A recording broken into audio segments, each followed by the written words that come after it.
évoqué Sophie Binet, je ne voudrais pas que nous oublions Pape Ndiaye, ministre de l'Éducation nationale, très occupé vraiment à ses dossiers scolaires. Il a répondu cet après-midi à l'Assemblée nationale, une question posée par un député Les Républicains, après sa mise en cause, vous le savez, de nos chaînes, qu'il appelle des publications d'ailleurs, CNews et Europe 1, qu'il taxe d'être des publications d'extrême droite, ce qui est absolument aberrant. On va juste écouter ce qu'il a dit à l'Assemblée nationale et on en débat. Vous faites partie d'un groupe qui a une tradition républicaine et gaulliste, qui a longtemps combattu l'extrême droite et je m'étonne donc que vous vous étonniez des constats, somme toute banals, que je fais sur l'évolution d'une chaîne de télévision. Il y a la liberté de la presse, monsieur le député, il y a aussi la liberté d'expression.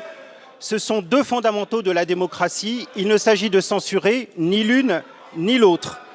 Ma collègue Rima Abdul Malak a déjà rappelé ici les obligations qui s'imposent aux chaînes à travers la loi de 1986. Et vous le savez, l'Arcom a mis en garde et mis en demeure plus d'une vingtaine de fois la chaîne de télévision que vous mentionnez. Je ne suis pas le seul à faire ce constat. Ai-je invité à boycotter? Ai-je pointé du doigt tel journaliste? Non, je n'ai fait que commenter de manière banale la ligne politique d'une chaîne de télévision. Ce qui est mon droit le plus strict, monsieur le député, et je tiens à ce droit, comme vous avez le droit de commenter ce que j'ai pu dire lors d'une interview.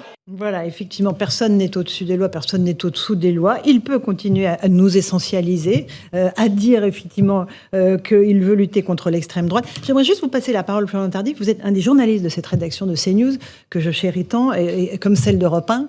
Est-ce que les insultes proférées par le ministre vous touchent? Oui, forcément, c'est blessant. C'est blessant puisque ce n'est pas respecter le travail de ces dizaines de journalistes qui travaillent depuis de nombreuses années au cœur de cette rédaction pour tenter justement de délivrer une information vérifiée, juste, avec nos sources, comme n'importe quel autre journaliste d'une autre rédaction.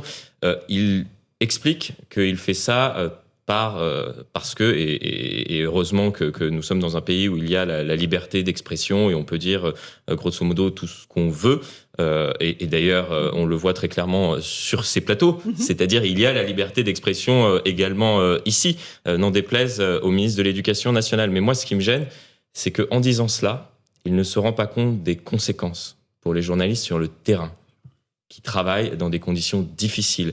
Et je parle de l'ensemble des journalistes. J'aimerais qu'un ministre de l'Éducation nationale, qu'un ministre, justement, lorsqu'il s'inquiète, qu'il semble s'inquiéter pour l'état de la démocratie dans notre pays, s'inquiète du fait que depuis de nombreuses années, je ne compte même plus le nombre d'années qui se sont écoulées depuis le moment où les journalistes ont dû se casquer, ont dû se rendre dans des manifestations accompagnées de gardes du corps.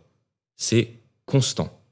C'est-à-dire qu'aujourd'hui, un journaliste en France est obligé, lorsqu'il se rend dans une manifestation, d'y aller accompagné d'un garde du corps. Pour moi, ce n'est pas anodin. Et aujourd'hui, le ministre, malheureusement, de l'Éducation nationale ne s'est pas rendu compte qu'il met une cible dans le dos de certains journalistes dans notre pays. De 120 journalistes en particulier, ceux de notre chaîne, mais de tous les autres journalistes. Parce qu'effectivement, dans les manifestations, le risque est complet pour nos journalistes, mais pour ceux de toutes les rédactions, celles d'Europe 1 y compris Louis Dragnel. Donc vraiment, c'est une cible, comme vous le dites, qui est accrochée dans le dos des journalistes. Un mot peut-être, Louis Dragnel? Non, mais je souscris évidemment à ce que vient de dire avec beaucoup de justesse Florian Tardif. Moi, ce que je trouve en plus scandaleux d'un point de vue moral, qui est Pape Ndiaye, qui est quand même le ministre woke, qui donne des brevets d'honorabilité de ce que doit être un média dans la République française. Qui cite le gaullisme. Non mais qui est-il? Non mais même en fait, pas Jacques Chirac. Oui, non mais en fait on n'a pas à avoir de brevet d'honorabilité, de respectabilité de journalisme. Et si vous voulez, c'est pas notre ministre de tutelle.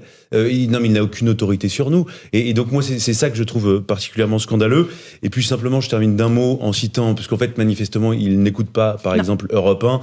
Je cite simplement la programmation des derniers jours. Avant-hier matin, nous avions Monsieur Bompard, donc qui est élu La France Insoumise, qui était l'invité de la matinale. Et d'ailleurs, c'était un entretien très intéressant. Ce matin, nous avons eu Monsieur Guérini, qui est ministre du gouvernement d'Emmanuel Macron, et qui d'ailleurs s'est désolidarisé. Mais on ne devrait même pas avoir à se justifier sur nos programmations. Il s'est désolidarisé. Vous voulez que je vous dise, Laurence ? Nos temps de parole, c'est à la seconde près qu'on les respecte. Donc, bien sûr. Que ce soit CNews ou Europe 1. Donc ces anathèmes sont insupportables, je le redis une deuxième fois. Aujourd'hui, il n'y a pas un seul ministre qui est solidaire de Pape Ndiaye. Il n'y a pas un seul ministre. Si, le ministre de la Culture. Oui, en fait, c'est les deux ministres woke du gouvernement. Alors, un petit mot. Et demain, on aura Fabien Roussel, qui est le patron du Parti communiste français. C'est quand même pas très Charlie. C'est pas tous ces gens qui nous bassinaient avec « je suis Charlie pour la liberté d'expression, chacun a le droit de dire ce qu'il veut, dessiner ce qu'il veut, penser ce qu'il veut ». En fait, ça marche dans un sens. Vous savez, la liberté d'expression, je suis Charlot, là, Pape Ndiaye. C'est vraiment des gens qui sont d'un sectarisme. Avec eux, la vie, c'est France Inter. Moi, j'aime beaucoup France Inter. Je m'y rends avec beaucoup de plaisir. J'écoute France Inter. Ça a une ligne éditoriale. Et alors, ça a une ligne éditoriale comme Libération. D'ailleurs, quand Nicolas Demorand passe de Libération à France Inter, personne ne dit rien. Tout le monde trouve ça très bien. Et France Inter a une ligne éditoriale qui est plutôt marquée à gauche. Enfin, je veux dire, on va pas se... Qu'est-ce que ça peut bien faire qu'il y ait des médias qui soient pluralistes, qui aient des lignes éditoriales qui ne se ressemblent pas. C'est plutôt une richesse dans une démocratie. Donc évidemment, il le fait exprès. Évidemment, lorsqu'il dénonce CNews et Europe 1, et il en veut aux journalistes, et il se dit qu'il va faire du mal à cette chaîne, il fait l'inverse, à mon avis, il fera du bien à vos chaînes. Éric Revel, un tout petit mot. D'autant que les chiffres qu'il cite sont totalement faux sur les mises en garde de l'ARCOM. C'est fantaisiste. Quelqu'un ne lui a pas fait hier, c'est qu'il ne connaît pas du tout les médias, parce que parler d'Europe 1 radio et de CNews télé comme des publications, non. Déjà, une publication, c'est un magazine imprimé ou un journal, mais peu importe, on n'est plus à ça près. Mais moi, je me demande s'il n'est pas en train d'essayer, parce qu'il va sortir du gouvernement, la façon dont le ministre de la fonction publique, M. Guérini, l'a envoyé à ses plots en disant « mais je ne serai pas sur une chaîne d'extrême droite, donc voilà, Pape Ndiaye a tort dans ce qu'il a dit », c'est ce que ça veut dire en creux. Je me demande s'il n'est pas en train de se victimiser à gauche pour être récupéré. Peut-être sera-t-il candidat au sénatorial. Vous voyez, en fait, il apprend à faire de la politique, monsieur Pape Ndiaye, et peut-être que là, il s'est dit « en fait, je vais être récupéré par la France Insoumise, peut-être même serais-je sur une liste sénatoriale ou européenne et que ma carrière politique poursuivra son chemin. » C'est peut-être ça aussi. Peut-être. En tout cas, voilà, moi je voulais citer quelques noms. Florian Tardif, nous avons aussi Céline, nous avons Abiba, Nora, Somaya, Gauthier, Cynthia, Thomas. Ils sont très nombreux dans cette belle rédaction de CNews. Je vais parler aussi de celle d'Europe 1. Il y a Louis, Christophe, François, Marc, très très nombreux.